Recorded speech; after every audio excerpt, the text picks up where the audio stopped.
ko lebak si kangani khoi first ai lebak kangani no sakra badu gumba MLA me am ni to du thau kai na ji khoi sai era question ma hang ma la e ko any issue state issue hai tare ko koi to da ba indigenous people sing gi ngalo pi bi ya badu gumba issue me am ji table le putho kan dai hai na sa gi moi MLA hum phuji table le putho kan da ko gi state ki le jari badu gumba sa gi issue sing ji koi na budi am hen na ma du sa gi au ba sa ro ngang budi mai te adu ga su as a civilian moina ai koi na sa gi yang jaba u jaba to to honing bo honing po to live crime am issue me am ni ta ha patre koi na table le pham kan da lai bang sa gi koi gi MLA me am ji pham ni kan da sa gi khudam census ki matang hai ro प्रजास ने पामिन करिनो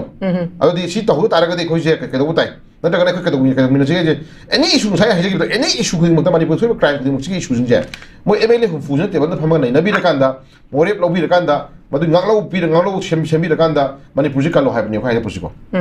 हजि सी याम चाउ issue मथoi हजि खुदमना census की मतंग जु census की मतंग जु त खोइ controversy याम चाउ लै को हजि government हाइरि Manipur लेंगा न हाइरि 1961 बेजियर ओइनि न मोइ हजि लाउरि को 1961 बेजियर 1961 की ममांग द लेम बा एक्चुअली अदि खोइ लैरिबा ILP की लैरिबा खोइ सगी टीम हाइ तारे को खोइ ILP की कमिटी में लैगिबा मणिपुर की लैरिबा ना छात्र सिंग लुक्सिंग तालखिबा फॉरेनर की मतंग द ILP की मतंग द तालखिबा बेजियर 1951 को दमनि हाइरि असि जु I know that Manipur Miam the Pamiba, 1951 gi bet years you got 1961 gi bet year and given Dida, Prazas in the Pamis Nicarino, a question long in the Carino Habajima, Snida Yaminam Changi Hetarico. Prazana Pamiba 1951 gi bet years now, can a Simok or whatever the Manga Cam Tongjaba, a Kadawishi Haidiba. Then government 1961 Pami Kadawi, 1961 a Chahitara difference like was Chahitara. Prazana Pamiba 1951 bet years you got 1961 bet years Chahitara Gapri never. Chahitara Manunda. लाम गदो influx मयाम हिंदला गदो मयाम दे कोइ अदु यार सक सक eyebrow कुछ ला एबको अदु की मरुंग दनि साइ को हाइजनि दिना से ब्रह्माद बेस तर मदु एपी कारम बनि पा पाउ सिजि जंगा ला लगुलि दो लगा दा जकर हाइनि इंडिजिनस हाइला इजि प्रमाणि को अदु ता साइ एरिया से कोइ कुपन यम चंग एबको दुना ai कोइ इशू खुदिं मक से चनई नरग नमजल लगा कोइ बेमान तादना साइ साइ एरिया से नि कोइ ना साइ हिय पॉलिटिकल पार्टीज नि मनुंग दा हीरो खरा याउरि को हीरो कोई बॉलीवुड तक हॉलीवुड की एक्ट्रेस की मनुंदा कोई स्टार्स की मनुंदा अवार्ड पीबदा खलमदा याव है ताकि मणिपुर की लई ममी खस खब दम काय काय दनो खले को कोई हाइजनिंग जमो सिदबे नते को खतम मुखन खलमिन जायबनिदा in the interest of the general public of Manipur खुनामिनरी बा कम्युनिटी को सांग मरी लई दिबा दुगुंबा इतनी कम्युनिटी चा सो मयाम लई याम मनुंग सिदय कई दो मिनजी के पोतु खनु चंग हैबनिदा लेंगा मा पा मथौ सुम तोने ILP की मतंग जी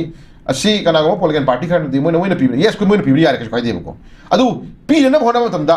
phangna hona matam da sa sa thoi thari ne ko Robin Hood thoi thari ne ba imai bin mayama but net khri ne police ki tra imai bin mayama tagya san ri ne ba imai bin mayama ko ngasi meman ta dra bi sing ri ne ko chhatri mayama sampar sing ri ne ko adu kana gi no imai bin no sa interest ki na te chhatri no sa interest ki na te मागी personal benefit की नते बदो मणिपुर की ओइना येलोमी में हम कन्न होना मतमदा नतगना मणिपुर येलोमी नि कन्न होना मतमदा तसेना ILP गुम लोमा मसागी चना बितारगदी को nganglo खरजि ओबी आई खलकान मदु मिया मतान दिमाने अदु लेंगांग न मदु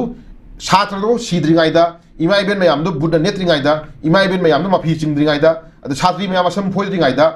फजना टेबल खने नगा मोइना मदु बिल्लो पास होना क्या काय गेम को अदु की महत्व एनी इशू हाइसु से सेंसस की बतांग लाका के दौरे एकोई चावग्र वाथोक थोलानि हजिको वाथोक सेब के दौरानि हजि लैरिबा अदु भोट काबि मयाम जे चुनजन नबिरो अपोजिशन के रूलिंग खाइ चुनजन नबिरो तबु याबना सिनि यादबना सिनि खरा मुंग नबिरो हाइ नबिरो अदु मनुंग दे कोइ प्रजा मियान मतें पांगलक पदि अदु नि मनम जारे दना प्रमाण अदु मोइजु थौक तो थोकचरे मोइजु ओ स्वाइरा सिवक्ति मोइदि सिलौ मियाम नुसिबा फौजरनि अदु खंगजन दौ सदा लैदुनि हरेन कना गाम थोरकनि मागे लेतरे तने अशोक एखो लेतरे तुदने कंडेम तौरे नत्रगना कोई प्राइम मिनिस्टर दा सेंसस की पोसक कोई तौबि आगे सी इरे का तौराने बको मदुना इशू क्यामना इफेक्टिव ओइदो दि तोन थंग बको ओइदो ओइदो बाय हन पदनि ले हांगा की ओइना सगी मसागी बेस्ट इंटरेस्ट दा तौदे दा मो मदा तौ मानो पखरा उतु मिदुन यार रोय बको मणिपुर कन जाबने बा सेंसस तौ मदम दा तौ मद कोई कछु यादब लेते याय अदु कम बेचर ओइदुरी को बेजर का मदु होतुरी कमाय तौदुरी देन मणिपुर से इराक जे सिलबरा को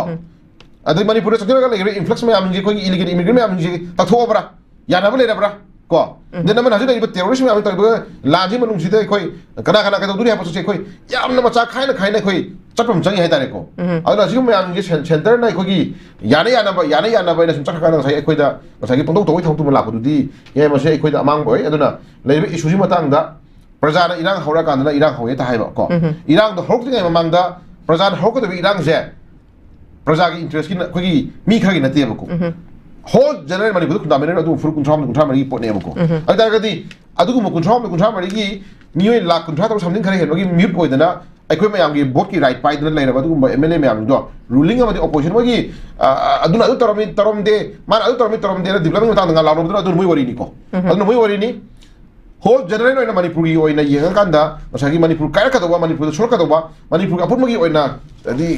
पूरा इसे क्रम भोगदवा लेमि आमजी येंगाकांदा रूलिंग ऑफ पोजिशन खाइदा अखोय कई मौमिनसिगे कईदौमिनसिगे अदुदि कदाय कदा तो कदौ यारी गाइसे लाइब्रेरी बदु बम यामजी मोगी डिसिजन की बतुगिना लेहोरी मणिपुर मियाम की अदुगुंबा सिविल सोसाइटी ऑर्गेनाइजेशन में आमगी दायित्व लो लाइब्रेरी बदु सेसो लीडर में आमजीगा फमिनर मतुंगा को मियाम की वरेप का मोगी वरेप का टूर चमिनर कांदा अदुदि हंदो अदिन खरा येंगबा याबा येंगदबा यादब जिनि खन्ना बिरा कांदा अफबना बिदि पुबियो हाबनि दा खाइ पोतो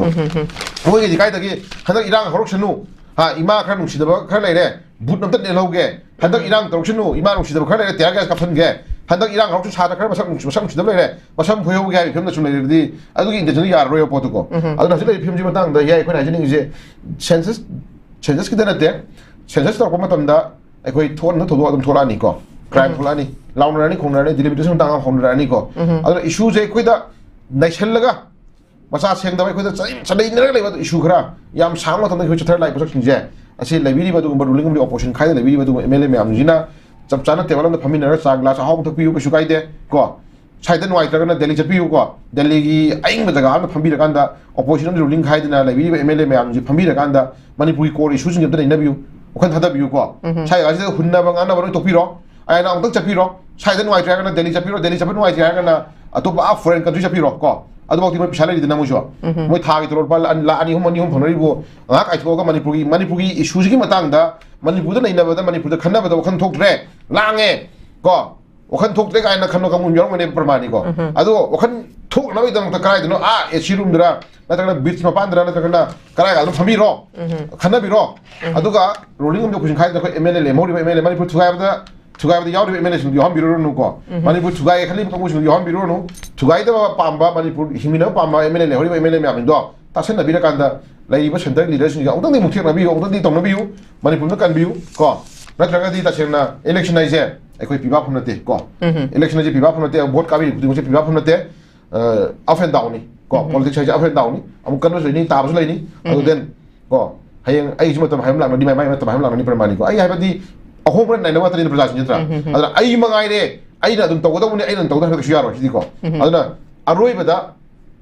तुंगदा मियामना सब सोनो होबरा तगना ngamja hoba hekat lekam tamna poto ohena hona matamna kra hani aseng mali do ibira mo hum thamjara kanda tasengna sensus ki matang ji tasengna matam chana koi thenong dur taragadi si ju chap chana dum sina maram kanda haju lai issue je tawdi manipur ji soin tawe ye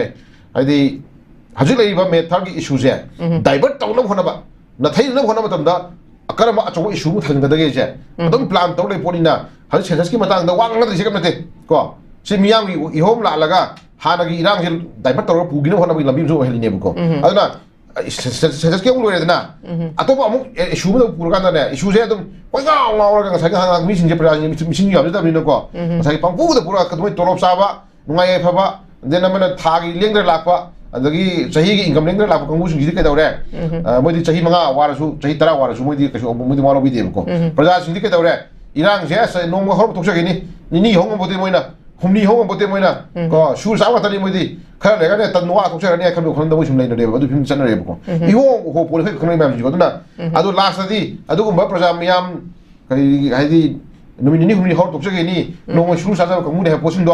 maduna mayondo pelak tadna maduna mayondo pelak tadna sagi adu ngi sagi thagil pa la ani cha bom cha ba chahi ki karor mari manga lakho kagu sindo adu ojolo heninga leiti ko adu lai phim se manipur kai na manipur thugai na sal taragadi adu chap chaba dum yam yong la kane ko adu gi myam du lak tingai manung si da isana khangna ko miyam gi dagi vote ka na hona matam da ai kai gum khat tawni leiba ki damak ai kai gum khat tawni ke dagi damak no sak hyum yam do ko gi corona ko gi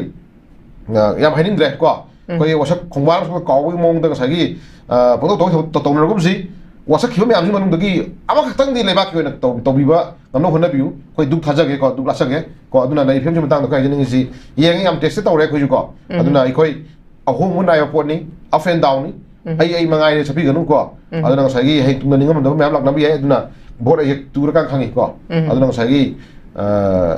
adom adom chung sai aroi bata sai gi kai ni ai na pai ne mun taw ngam hu taw pose handa kam tang jogi ga habo phum du di khoi tangai phadan nai khoi kadom haining e ko aduna lai film matang dai khoi sab chana census ki matang oire delimitation ki matang oire Manipur thoi ba court issue manung da achauba crime thok dong mayam je ekoi issue wise khaidok piragan da aha mana sitology ni sitology aum sitology gaina part by part ko loina tobang amdra ba da hanaki jumtang di hanaki vote loiram dai sidi da phatne ekoi census ki matang ji mai ko yam clear oina chima tobiram ji ga harasu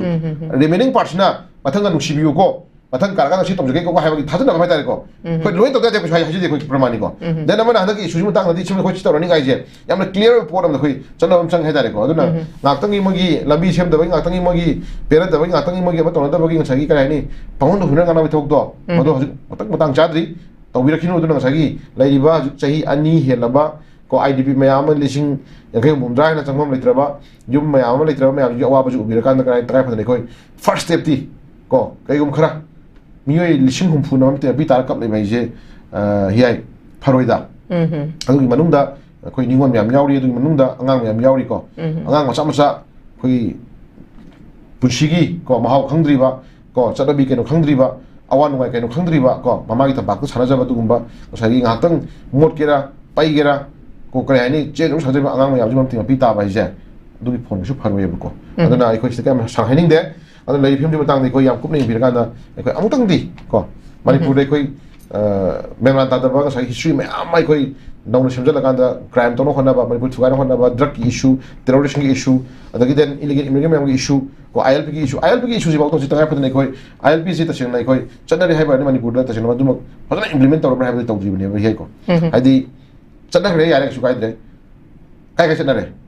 illegal immigration me amang sima thong sang me am ju je asi ILP phasne masi impose wena te ko ana sai ta baki khoi national highway sorry khoi highway khara da mo no khoi mau gi area khara da yi jiri gi area khara da khoi na check post khara da khoi na ILP pass pass sang pai wani to border area sila di holo ko thum laga ngasi chaning sang me am ju kana kana si tong ge ana ILP gi marum da phara to ju ngai phasne khoi tangai kare hani chap sa nai khoi action khot do no khol ni heba du sai area sometimes khara to yawi ko asina khoi gi to dia da ba hai to ko ta sengna saruk ahum dubu nung da ama implement tarasu ani mudi holo era thamaga ngasi tong tong tong ngasi mema da thamai sinja masi kana no hedu na bisu khoi yong chang ko ana thabuk khodi maki oiriba masagi no je khoi thabuk maram khodi mak se maram chana chana ko hum chana chana khoi tohni mudu lai sahi manga gi matam da tawge na khalaga di tawge ke no me amba ado development tawge ai अदुई मताई दंग सगी मणिपुर थुगाना होरे ma'am यु चचन लो म same का त लो दुई मनु दुदा लेजेबि लो दुई Manu दुदा चचन action दबे केनो अद याने याना चप दबे मका का सिके दरे पछि खै लुप पे को अद याने चप लुप पे ने सिके दरे लुप खै न सिबिया दमिना को खरा लिखल ओब खरा दंग सि म्याम गी प्रजा म्याम ता पाछि कला का सिके दरे ए खै सिबिया खै के दबे खै सिदुनो हाय न तो म्याम जि नेम को अद दु तरका न के दरे अदु तरका न मरम मरम म्याम बिसल का मी कैरियर जि लोशन होना बिसु याव दु याव ngata ne ko अद सो म्याम नुवाइ ते अदु ने aina hajini se se yamna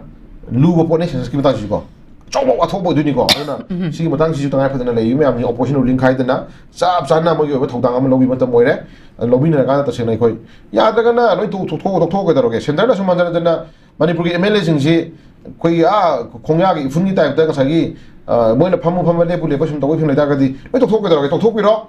noi na ya da khoi tue ai khoi to noi tho to ro ni hai ga to tho pi ro le mo to tho pi